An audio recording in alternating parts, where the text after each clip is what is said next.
Olá, seja bem-vindo à sua TV Câmara. A partir de agora você acompanha mais um Ponto de Vista. Lugar reservado para discutir os mais variados assuntos, os mais variados temas e as mais diversas opiniões. No programa de hoje vamos falar de igualdade racial. Consciência Negra. Participando do programa, a professora Sueli Machado, ela que é professora da Rede Estadual de Ensino e também foi diretora na escola na Cota. É ativista e defensora da igualdade racial. Seja bem-vindo à TV Câmara, é um prazer tê-la aqui conosco. Seja bem-vindo à TV Câmara. Obrigada, Márcio. É um prazer, uma honra estar aqui com vocês nesse momento tão importante, né? Que nós vamos registrar hoje alguns detalhes da importância do Dia da Consciência Negra. Consciência Negra. 2003, a lei, né? Muitos estados ainda não aderiram, os municípios, 1000 municípios, do mais de 5 mil municípios do país, 1000 municípios ainda aderiram ao feriado. Isso denota um desconhecimento, um desfavorecimento ou simplesmente a opção de ter ou não o feriado? É assim, que primeiro começa a opção de... É cabível, né? Dentro do município, os feriados que são escolhidos, são selecionados e ainda não cabia em alguns municípios o do Dia da Consciência Negra. Não cabia e para outros não era interessante. Não é interessante, como até hoje não é interessante para muitos, falar da história da africanidade. Então, para muitos ainda continua em visibilidade. Eles preferem que não seja visto, não seja relembrado, não seja falado esse dia. Então, na verdade, na sua opinião, há uma rejeição quanto a dar esse feriado. Os estados podem ter a condição de decretar o feriado ou as câmaras municipais podem decidir sobre ele.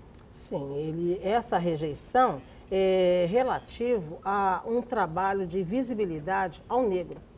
E nós sabemos que até hoje nós não temos essa visibilidade em um âmbito total, né? Então, para eles, é interessante que não haja o dia 20 de novembro decretado como feriado nacional, ou um feriado municipal, né? O dia da abolição e o dia 20, eles competem entre si? Não competem porque a libertação dos escravos, né, o 13 de maio, e o 20 de novembro, que é o dia de Zumbi dos Palmares, foi uma homenagem, né, ao nosso herói, que realmente de resistência. Resistência, a palavra é essa, a resistência que ficou decretada nesse dia. Então, simplesmente a gente guarda com vigor, com uma resistência muito maior, fortíssima, o 20 de novembro. Não tanto o 13 de maio, que é o dia da libertação. Mas por que você atribui essa aproximação mais com o dia 20 do que com o dia 13? O dia 13 foi um dia histórico. E o dia 20 é um dia de reconhecimento daquilo que é a história também, que faz parte da história. O dia 13, que foi o dia da libertação dos escravos, aqui não relata na identificação correta como os livros contam, né? Que se você for parar para analisar, nós tínhamos os nossos abolicionistas, né, que trabalhavam em prol do benefício de que haveria a libertação dos escravos, mas a gente sabe que foi realmente um ato político.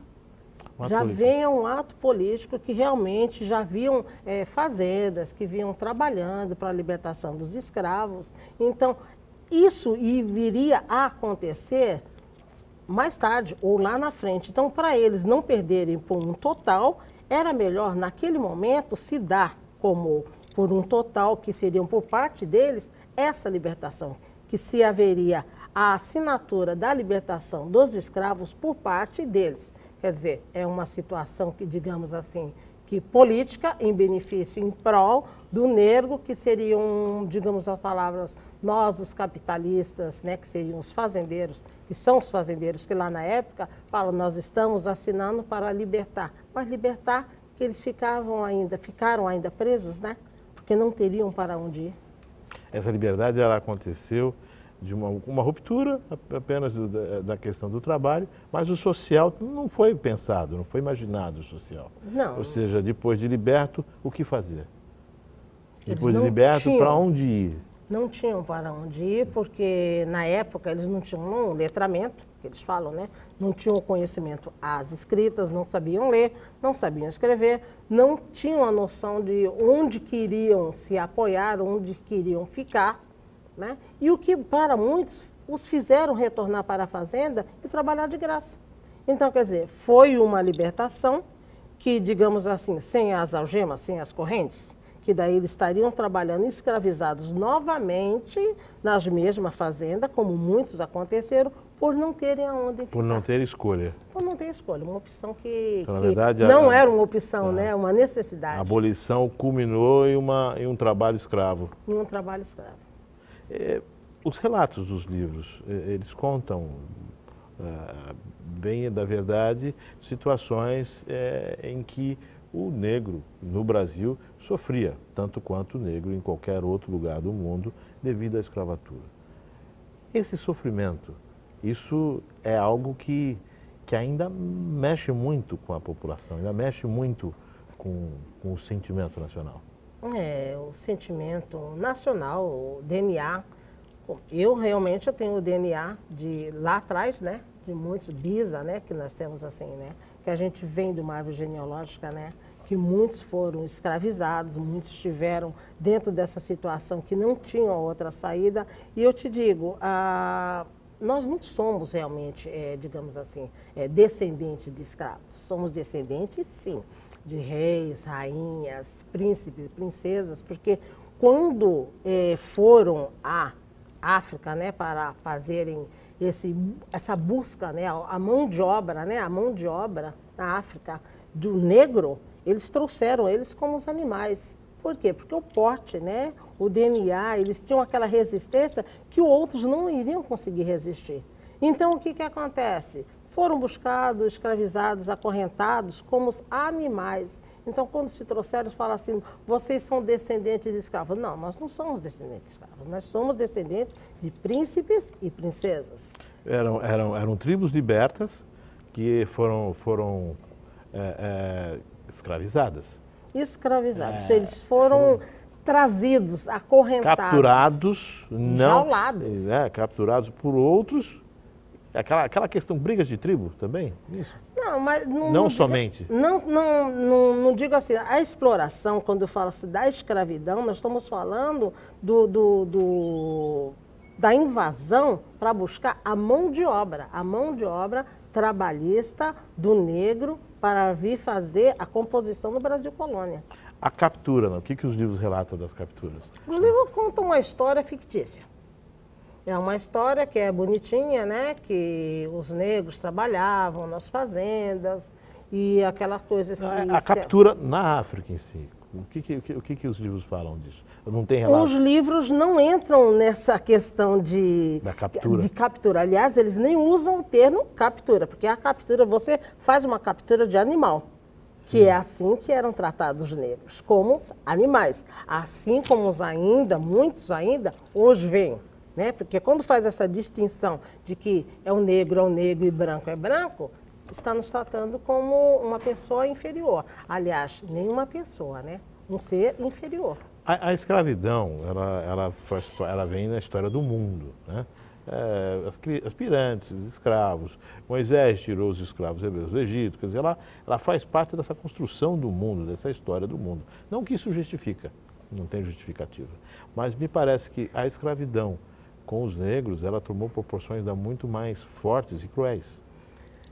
Que os negros, eles foram trazidos de uma forma muito cruel, muito, digamos assim, eu não gosto de fazer essa comparação, mas a realidade é essa, comparados a animais.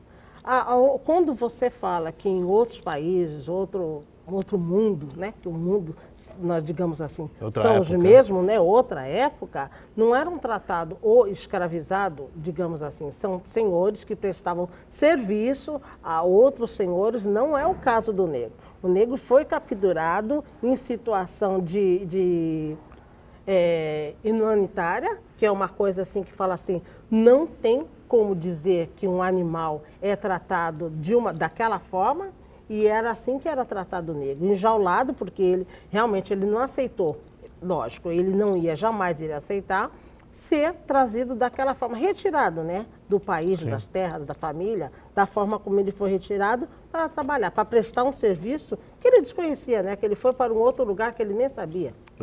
Pegou um navio que ninguém perguntou se ele queria, se Não. tinha interesse. Muito pelo contrário.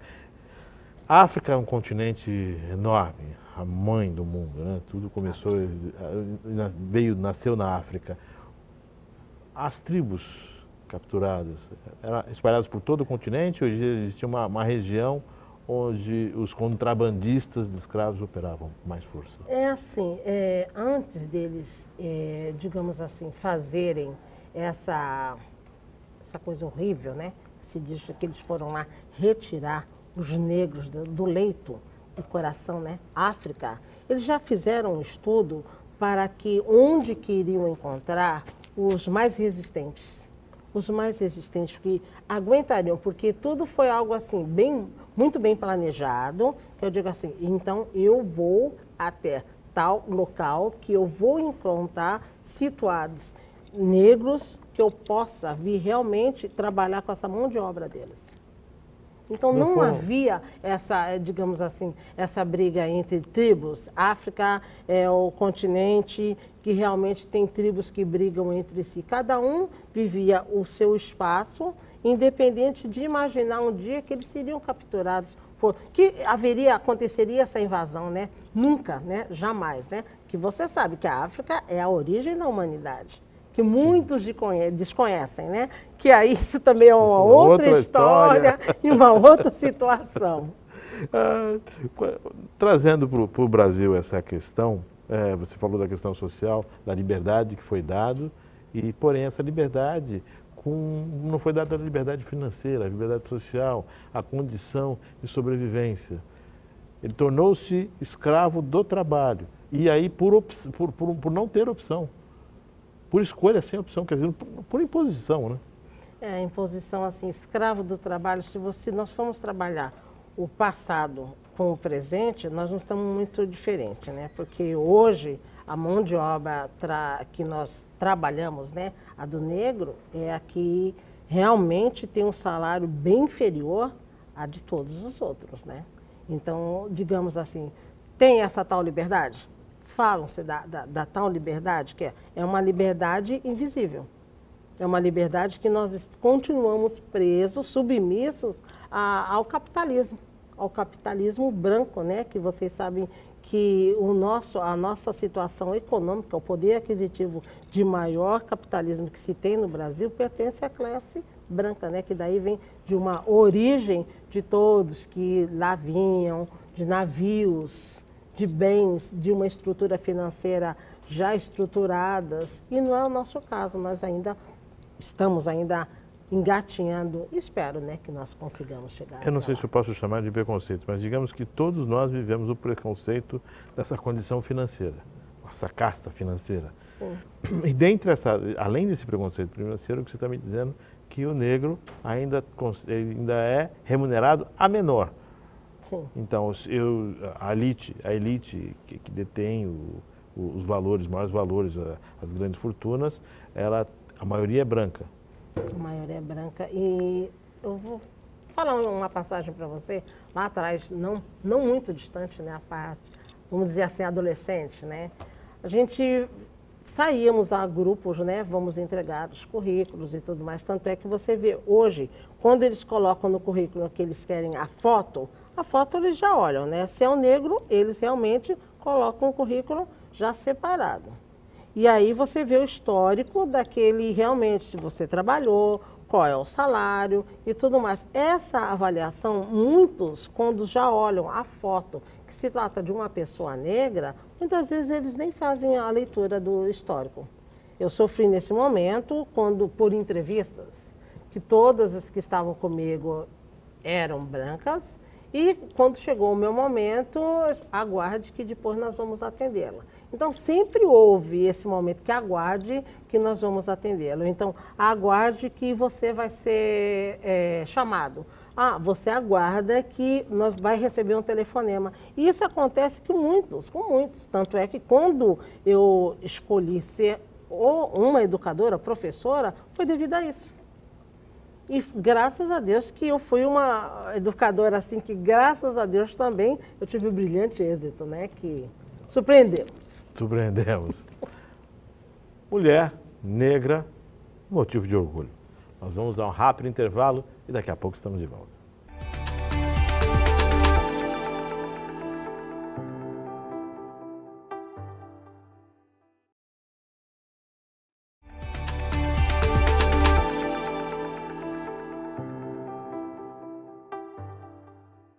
Estamos de volta nesse segundo bloco do Ponto de Vista, Consciência Negra. Nossa convidada, mulher, negra e motivo de orgulho, Sueli Machado, a professora Sueli Machado. Fala um pouquinho da sua história, Sueli. Professora, o que te levou a ser docente?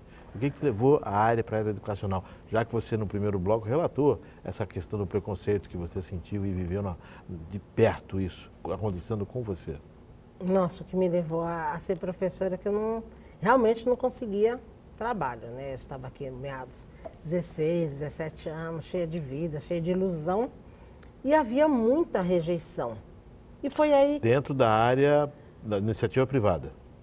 Privada porque é aquela parte que eu te falei, né? Você vê o currículo já apresentava a foto que você não era aceita. Que a foto é uma forma de discriminação, que você já vê quem é a pessoa que você quer selecionar. Você já vê o perfil. Ali. Já vê o perfil que é... E eles acham que é adequado, né? Eles acham que é adequado. E aí o que aconteceu? Eu iniciei no Mobral, Movimento Brasileiro de Alfabetização. Lembra-se? Você iniciou no Mobral. No Mobral. Turmas à noite? Turmas à noite, senhores, senhoras, no... Padre Anchieta, na Escola Anchieta, nós tínhamos uma sala e foi uma conquista assim, muito maravilhosa. Então eu comecei a me sentir valorizada, né? O respeito, a forma como os alunos te tratavam, o senhor e a senhora. Então eu não sentia o barrar, né? Que você, sempre quando você fazia entrevista, as pessoas te barravam, que davam aquela olhada por você ser o negro. E na sala de aula, os alunos te respeitavam, te tratavam com um outro olhar. A palavra correta é essa. A admiração. É admiração, respeito. Você se sentiu uma pessoa especial, exclusiva. E aí eu comecei a estudar, fui fazer o magistério no Afonso Schmidt, né, que era a única escola. Quando você nessas aulas do Mobral, você já era formada? Não. Não, eu fazia o ensino médio. Aliás, minto, eu fazia o ensino médio mesmo no Afonso. No Afonso Schmidt. No Afonso Schmidt. E já era a magistério? Não, na época não era o magistério, porque eu venho daquela época que nós tínhamos secretariado, edificações, o magistério, né, que foi o último, nós fomos o grupo da última turma do magistério que teve no Afonso Schmidt.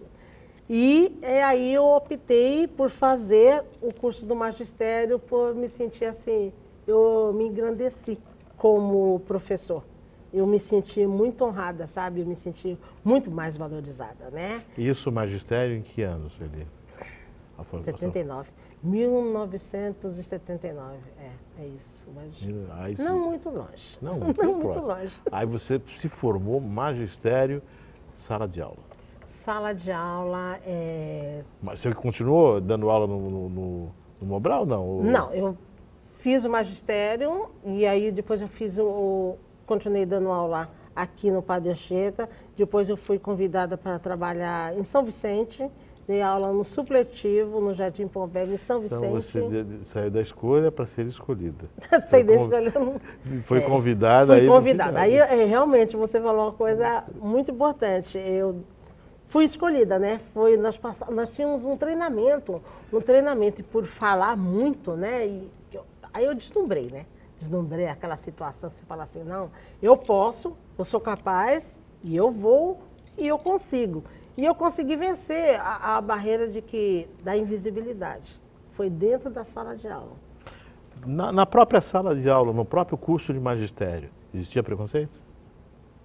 Na época, eu não sei se é porque nós já vínhamos assim de uma turma que eram amigas de infância de muito tempo. Não. Não, você percebeu que isso não existia? Não, ali naquele momento não. E nas salas de aula posterior a isso também não sentiu? assim... Como professora? Como professora? Você deu aula para alunos, né? Eu dei aula, assim, a trajetória se transcorreu que depois eu comecei a lecionar na Prefeitura de São Vicente, contratada. Aí eu deixei o Afonso e fui estudar no José Bonifácio, que daí eu fiz o 3º e 4º ano, que na época o magistério não era agora ensino normal, como é tratado, né? E aí eu fiz no José Bonifácio, o 3º e 4º ano, e fui para a Prefeitura de São Vicente, contratada. Depois eu prestei concurso na rede estadual. Mas assim, passei pelo berçário, trabalhei no berçário no Eunice Caldas, lá no Canal 2, atrás da Beneficência Portuguesa.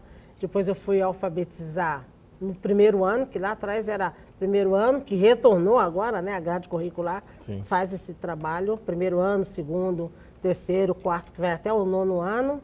Retornei para Cubatão e aí eu trabalhei na Escola da Cota 200, 1982, que a gente subiu o morro, que a escola é isolada. Trabalhei na escola da 400, na Cota 400 também, que era já era uma sala de aula do Júlio Conceição, que era isolado, e a gente fazia aquele trabalho que era várias séries em uma única sala, e fiquei na Cota 200 de 79, muito tempo. Para professores que têm uma sala composta por várias séries, trabalho dobrado ou triplicado, dependendo do número de séries que tem na sala. Quer dizer, e uma dificuldade de aprendizagem do aluno, porque acaba um podendo ser desmotivado porque está vendo a matéria do outro também. Sim, também, muito. Essa parte, por isso que o educador tem que sempre estar naquela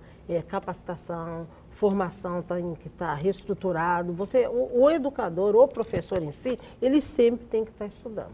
Como professora, você observava essa questão do preconceito já no aluno, desde da primeira série ou não? Desde na primeira série, por parte de alguns educadores, que aliás, Márcio, não é lá atrás. Hoje, um aluno negro, ele tem um olhar diferenciado para ele. Já não é porque acha assim, né? Porque ele vem, às vezes, um pouco mal vestido, ele está um pouco diferenciado. Muitos professores não gostam de aproximar. Eu digo para você e afirmo, falar, não existe, existe. Existe porque eu vivenciei, eu presenciei, e realmente, se de repente é um outro olhar, você chegar em um ambiente, uma escola que você já observa, muitas vezes você pode até encontrar alunos em um canto ou separado. É um tratamento diferenciado. É impressionante como nos dias de hoje estamos numa tecnologia totalmente diferenciada e ainda existe. E o que você observava como sendo ideal? Porque muitas vezes você enfrentava não só do aluno, mas em decorrência dos pais. Que acredito que a participação do pai, e muitas vezes os pais, acabam carregando esse preconceito e colocando ele para o filho, para o sobrinho, para o neto. Existia essa percepção? Não, existia como existe. Existia como existe e é muito forte. É muito forte. Aí eu já passo para você, assim, como você entrou nos pais, quando eu respondi a direção no Afonso, que muitos procuravam, né, a diretora, e eu fiquei 10 anos no Afonso Schmidt, respondia como vice. E quando um pai se dirigia e falava, quero falar com o diretor, eu me apresentava, que vinham como a diretora, eu falei assim, não, mas a senhora não entendeu, eu quero falar com a diretora, mas eu sou a diretora. Então eles faziam aquele olhar, surpreendia assim, quer dizer, como diretora? Quer dizer, o fator de que eu seja uma mulher negra não era o diretor. Ou então, muitas vezes, quando... Uma mulher negra, não é a diretora. Não, eu poderia ser qualquer coisa, menos a diretora. Menos a diretora. E é surpreendentemente como eles passam, é uma cultura, né? É o convívio, é que eles falam, a escola traz a instrução, mas a educação vem do lar, mas o convívio no lar, de 24 horas, os pais passam essa cultura para o filho. É que o negro é menor, o negro realmente não tem a cultura, por isso que eu sempre falo para os meus que o estudo é que nos engrandece. Qualifica? qualifica, diferencia, nos honra, nos faz sobressair e melhor. Você pode ter um doutorado, você é um negro doutorado, mas você vai estar igualado a uma pessoa no ensino médio. Há olhares que os te veem dessa forma. Então, por mais que você alcance, o olhar do preconceito ainda procura denegrir as suas vitórias. Essa palavra que você usou, denegrir, é uma palavra também que fala realmente denegrir, que você está falando que o negro é menor que os outros. Está no vocabulário. Tá, mas é cultura. Muitos usam sem conhecimento, mas é o fator de que você usa tanto assim, como é que você fala? É o cotidiano que você não se dá conta. Mas isso entrou no vocabulário de uma forma consentida, e é lógico, aí com o passar dos anos as pessoas não têm ideia do que quer dizer essa palavra. Mas quando se imaginou o denegrir, se criou ou se imaginou esse vocábulo dentro dessa formatação, de denegrir, ou seja, a menos, o negro a menos. É menos a negro. O menos sempre vai ser. Denegrir é o negro menor. Percebe? Denegrir. Denegrir. Quer dizer que está dentro do vocabulário. Está dentro do vocabulário. E o pior de tudo isso é que todos usam esse vocabulário assim, tão tranquilo, tão, digamos assim, é uma cultura, né? Muitos usam denegrir de forma, né? Até como se fosse uma palavra mais rebuscada. Não, mas não é. Assim, quando você faz esse estudo, você fala assim, poxa, isso me magoou profundamente. Não é que você vai ficar, eu vou buscar palavras que realmente estão me magoando, está doendo a minha alma, está me ofendendo, está me tornando menor, ou está me tornando inferior. Não. Eu estudei, eu faço, eu observo e quando eu entro, eu me coloco que eu sou a professora, não sou uma professora, eu sou a professora. Porque eu passei por estágios que muitos falam que eu estudei, fiz a faculdade e pronto, e acabou. Então, são estágios, assim, para mim, de evolução e crescimento que muitos desconhecem. Que eu não fiquei situada só na cidade de Cubatão. Então você passa em Baixada, eu trabalhei no Guarujá, eu trabalhei no Morrinhos, eu trabalhei no sítio Conceiçãozinha, e você conhece pessoas com outra visão, fiz cursos em São Paulo, mas não é só o fator de você subir ou ir, o ser humano te traz uma bagagem que ou você cresce ou você cresce. Quando você fala das escolhas, você sempre escolheu áreas onde uma condição social necessita de um maior cuidado, ou não? Ou foi um acaso? Ou era a escolha da Sueli, falou, não, eu quero trabalhar naquela comunidade? Hoje eu falo assim, né? Eu sou a própria imagem da mãezona. eu gosto de ajudar. Está em mim esse trabalho de fazer por onde, altruísmo, né? Que a gente faz de altruísmo muito maravilhoso, assim, que você fala. Então, você trabalhar na cidade, quando você escolhe escolas do centro, aquele pessoal que estuda no centro, numa escola centralizada, eles já são beneficiados. Por quê? Porque a maioria dos professores, se tiver a oportunidade, eles não vão trabalhar numa periferia. Então, aí já passa aquela imagem que fala assim, nossa, mas eu estou trabalhando numa favela. Não, mas eu não quero ir. Sabe, muitos já falam assim. E é o melhor local que você pode trabalhar. As pessoas te valorizam, te respeitam, sabem, passam algo tão importante, aquela parte assim, de afeição, de respeito. O que muitos na cidade, naquela correria de que tudo é fácil, tudo se consegue, não se te valoriza. Não tem essa valorização, não essa tem. busca por... Não tem. E o que você encontrou de comum em todas essas comunidades? Qual era o elo entre todas elas, Sueli? A ausência do reconhecimento, né? A pobreza, né? Que prevalece. É assim, digamos, eu estou te falando do meu ponto de vista. Sim. Como educadora, você trabalha em várias favelas, pessoas pobres, quando eu falo de pobres de bens materiais, não pobres de alma, pobres de bens materiais. E eles são carentes de uma atenção, carentes de ter um outro olhar diferenciado para eles. Porque o fator de que vivem na favela já os discriminam. Sabe, eles já passam a ser uma pessoa discriminada. Já é um preconceito. Já é um preconceito maior.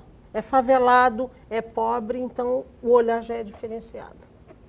Nós estamos nesse bate-papo com a professora Sueli Machado, Consciência Negra. Nós vamos a um rápido intervalo e na volta vamos falar de costumes, vamos falar também de religião. No próximo bloco.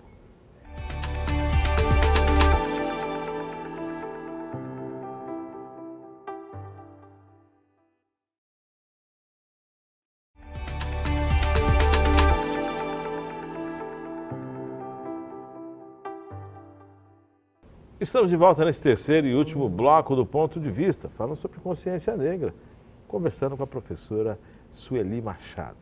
Nós falamos aqui da história, né? Falamos um pouco sobre a história do negro, né? A história do negro no Brasil, falamos também da sua história, né? Como professora, e iniciando esse bloco agora falando de religiosidade. O Brasil é um país onde todos têm a sua liberdade de expressão, mas tem realmente, de fato, a liberdade de expressão? O negro ele pode cultuar suas raízes, ele pode trazer da sua pátria-mãe, a pátria origem, digamos assim, a sua religiosidade? Isso, ou tem um preconceito nisso também? Nossa, a pergunta é forte, né? Porque você sabe que nós estamos vivendo momentos atuais, né? Que eles estão queimando os terreiros, né? Que não aceitam, né? A religiosidade do negro, que é a minha religião, eu sou espírita. Então, quando você fala assim, eu sou espírita, tem o kardecista, tem o umbandista, tem o do candomblé, mas se você for parar para pensar, o católico, nós não falamos, o evangélico, nós não falamos Espírito Santo, isso não é uma espiritualidade? Então, eu digo para vocês, eles não têm liberdade de expressão. Eles não nos aceitam como somos.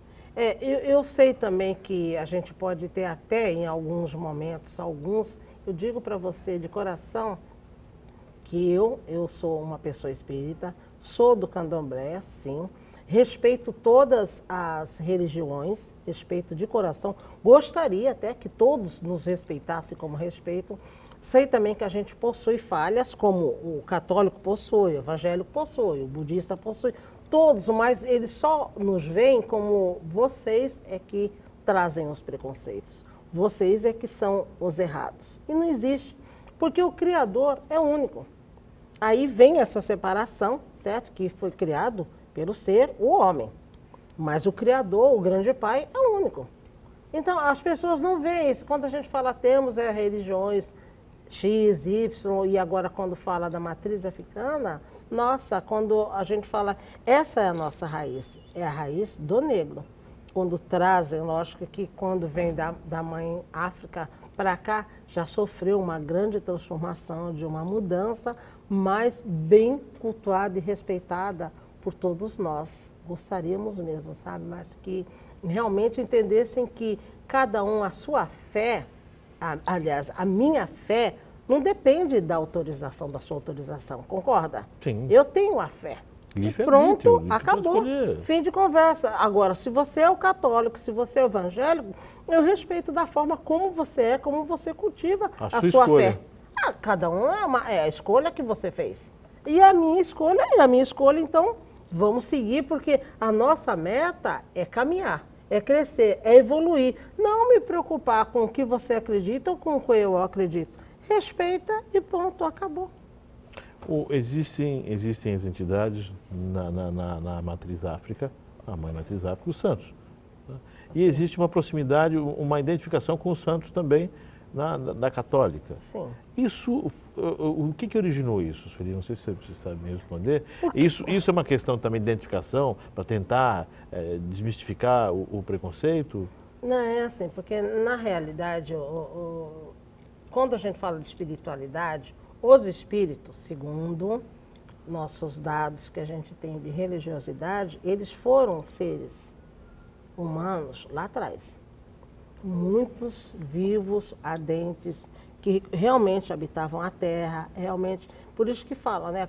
Quando você vai cortar uma árvore, peça licença àquela natureza. Aliás, não deveria se cortar. Você vai tirar uma lasquinha, as pessoas, ou podar alguma coisa, sabe? Porque ali é um ser que vive.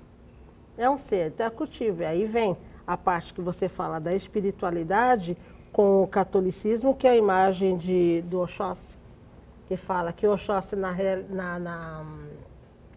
catolicismo é o São Sebastião. Qual é a diferença que você fala, minto, qual é... O que levou essa sua comparação? Comparação. É o cultivo da fé, né? Que fala assim, não, esse é o guardião, esse é o meu guardião. Então vem trazendo. E assim vai se carregando por tempos e tempos e lendas, e aí vão cultivando, e você vai guardando, e você vai cultuando cada vez mais. Na sua opinião, a religiosidade trazida da Mãe África, ela vem se perdendo, vem diminuindo, vem perdendo a consistência? As gerações estão abandonando essa crença primária, essa crença inicial? Olha, esse contato com a tradição? A tradição, ela é única, né? Ela é única, assim como a Igreja Católica. É única para todos. A forma como ela é desenvolvida é que, às vezes, muitas vezes, se perde a essência. Porque a minha fé, eu tenho a fé, eu faço, eu sigo daquela forma. Assim como o católico segue, reza, prega, assim como o evangélico prega de uma outra forma. Não somos iguais. Né? É uma única, mas a forma como nós a cultivamos é diferenciada. Ela é única. Se a pessoa fosse entender, fazer essa interpretação, como que ela se perde ao longo de todo esse tempo, se vem de uma vaidade. Aí deixa de ser a fé para passar a entrar um comércio. Aí deixa de ter a fé para entrar a pessoa passa a ficar envaidecida. E quando nós cultivamos lá em Urubá, que é a língua, né, dos nossos orixás, eles não tinham as vestes que hoje o povo todo precisa se engrandecer, se vai ser. Então, usava-se muitos cipós, muitas folhas, muitas roupas rústicas, né, para tampar realmente a necessidade. E cultuar dentro da floresta, das matas, uma fala, um cultivo, um respeito, uma nação, né? Pelo que você está cultuando, né? Que isso a gente fala, a matriz africana, a gente trabalha a nossa religiosidade ali num ritual de muita fé, muita sabedoria, muita oração, muito respeito, e aí por parte de uns passa a se perder, né? Porque deixa-se envaidecer. A cultura africana, ela é muito próxima à questão da religiosidade.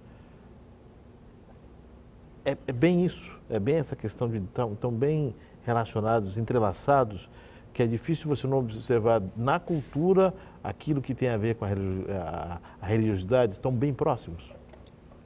Você pode encontrar africanos que não têm esse cultivo da cultura africana. Quando você fala da cultura africana, você está falando de orixá, né? Você está falando da religiosidade e a né? cultura em si. Usar o turbante, usar roupas com mais cores, essa questão essa alegria abundante, o jeito de dançar, a cultura. Porque existe a cultura e existe a religião. Né? Mas me parece que na africana é muito próximo, que é difícil você desentrelaçá-las. É porque assim, que quando você dança, você já faz uma dança para honrar um orixá. E nessa dança, quando você está dançando o popular, que só quem conhece a nação, tá? Que é um enredo, sabe que você está fazendo uma honraria direcionada. O colorido é o tanto que você identifica com aquele que quando você fala assim, nossa, eu adoro, eu falei do Oxóssi, eu também já vou falar de Yansan, né? que aí eu falo muito de Yansan, que é uma cor viva, o vermelho. Quando eu falo de Xangô, que você fala assim, quando você fala assim, eu adoro, que eu venho olhar, que em uma nação ela veste marrom, na outra nação ela se apresenta de azul. E em uns momentos que daí já entra em uma outra parte, que daí é a qualidade de cada um, por isso que vem tantas cores que você... Ah, é para alegrar? É para alegrar, é para honrar, é para você falar assim, nossa, isso é uma festa. A África é uma festa. Tem uma parte da África que todo mundo fala assim, existe aquela parte que é triste, que tem aquelas dificuldades. Realmente existe. Mas a África não é só, é um continente, gente. Um continente é algo enorme, são extensões territoriais imensas, então não é só aquela parte triste. É uma parte que é só alegria. Tanto é que você vê na estampa das roupas. No turbante. Quando você falou do turbante. Ancestralidade, que o turbante o que é? Que hoje até virou um acessório, né? Mas a fala do turbante é o respeito à ancestralidade. Ancestralidade, quando eu digo, eu estou falando de uma nação, daqueles nossos povos antigos, né? Da avó, do avô. Da origem, né? Da origem, que cobriam a cabeça em um voto, que não, nesse dia nós estamos para aquele orixá, vamos nos vestir, vamos cultivar. E é uma ancestralidade, é um respeito. Nós falamos aqui de toda essa história, falamos também da religiosidade. Aí, é óbvio, nós estamos falando da consciência negra, de dar consciência, porque muitas pessoas buscam não perceber que existem outras consciências, que existe outra possibilidade, que deveria existir o respeito e o preconceito não deveria ser esse carro-chefe. Né? Deveria ter ficado há muitos anos lá atrás. O que você acredita que nós precisamos avançar? O que é necessário fazer para romper de vez com esse grilhão do preconceito e afastar essa diferença que muitos afirmam existir, né? Mas partindo do próprio ser humano. Muitos existem. Não, muitos afirmam existir, porém não se dão conta que parte deles mesmo. Que é muito fácil as pessoas falarem, eu não sou preconceituoso. Mas, na verdade, exerce preconceito, nas suas mais variadas formas. Como romper isso? Romper é um paradigma horrível, né? Porque acho que as pessoas têm que assumir o preconceito. Não, peraí, eu tenho preconceito, peraí, eu tenho que perceber que eu tenho preconceito. É o primeiro passo. Eu vou te dar um exemplo, não, uma vivência. Eu sempre estou procurando trabalhar Eu consegui vencer, digamos assim, estudando. Porque eu venho de uma família, eu sou uma mulher pobre, eu sou uma mulher negra. Eu sou filha de carreteiro, né? Meu pai era carreteiro. Então, para ele era um maior orgulho, se ele hoje vivesse, ele estaria assim honradíssimo de ver aqui, conversando, falando uma situação. Mas já existe um preconceito, eu posso estudar inúmeros... É o que eu falei lá atrás para você, eu posso estar no doutorado, mas eu tenho uma origem humilde. Eu sou uma mulher negra. Então, ainda existe essa barreira, né? Essa barreira que eu te digo, de que o negro e o capitalismo, a elite, está aqui. Eu falo, eu levo uma construção, porque uma escola é uma construção, não é só uma instrução, e ainda, muitas vezes, você não é vista daquela maneira que você deveria ser. E o que eu falo para você, o ser humano, ele jamais, eu digo o ser humano, porque o preconceito é o ser humano, né? E preconceito, que eu digo para você, não é só o preconceito racial. Existem vários preconceitos. Sim, vários. Se nós formos discutir aqui, nós vamos ficar o dia Quando eu falo que você teve que se, não vou dizer nem aperfeiçoar, mas você, como toda outra pessoa que quer buscar um lugar ao sol, foi se empenhar para isso. Porém, você teve que se empenhar ainda mais por conta de um preconceito. Um preconceito que não é seu. Na verdade, é meu, sociedade. É disso que eu falo. Quando é que eu, sociedade, vou acordar para isso? Porque o negro luta contra um preconceito que não é ele que exerce. Sou eu, a sociedade, que exerce. Que passo eu, a sociedade, tenho que ter? Seria reconhecer que eu tenho preconceito? Ou ficar só da boca para fora? Não, eu não tenho. Na verdade, a sociedade tem. O preconceito, ninguém vai admitir que eu sou preconceituoso. Ninguém nunca vai falar isso. Eu tenho preconceito racial. Ninguém jamais vai falar isso. Ainda mais que agora o preconceito racial, né? Agora é crime. É crime e tudo mais. Mas você, veja bem, quando você entrou agora no que é crime, quando se eu falar assim, não, eu realmente sofri um preconceito racial, começa daí. Aonde eu vou registrar a queixa? Quem eu vou procurar? Como é que eu vou comprovar isso? Quem é que vai me assistir? E quem vai dar credibilidade à minha fala? Porque se entra eu ou você, um branco e um negro, que eu vou fazer um registro, em qual local? Existe um local específico para eu fazer esse tipo de registro? O preconceito vai existir até nesse momento, de resguardar os direitos constitucionais. Simplesmente dessa forma, é aquilo quando fala da violência contra a mulher, aonde que a mulher vai registrar que realmente ela foi espancada? Primeiro porque é muito difícil para ela aceitar. Segundo, quando ela vai fazer esse registro, ela só vai ter uma delegacia. Se você entra numa delegacia comum, já está cheio de o machismo.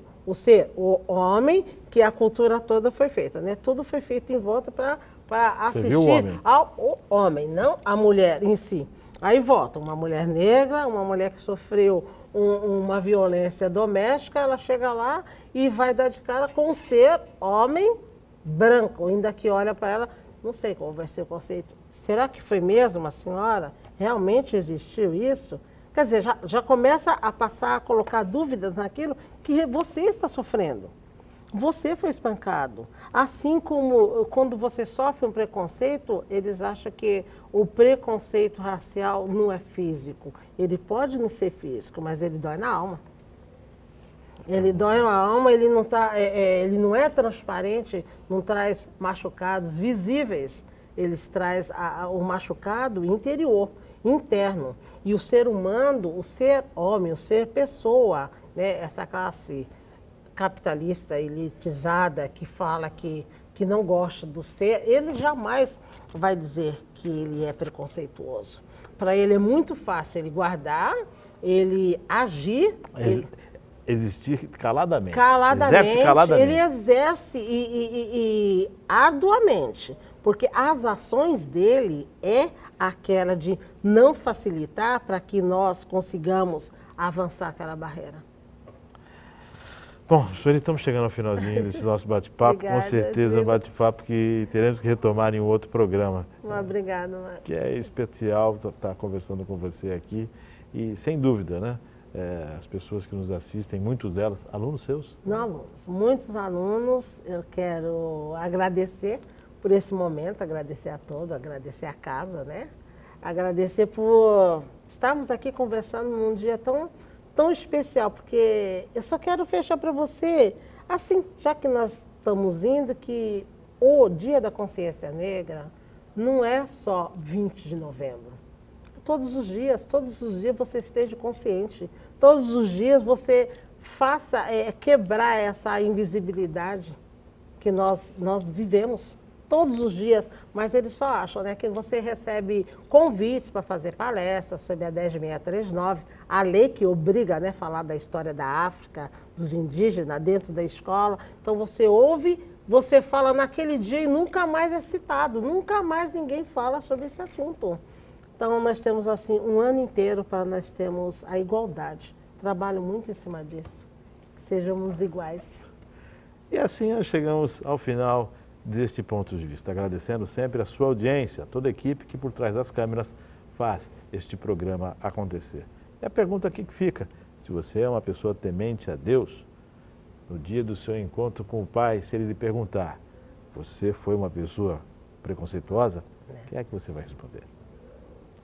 Até o próximo programa. Continue na programação da sua TV Câmara, lembrando que o nosso conteúdo também na internet, no YouTube, no nosso canal TV Câmara Cubatão. Até o próximo ponto de vista.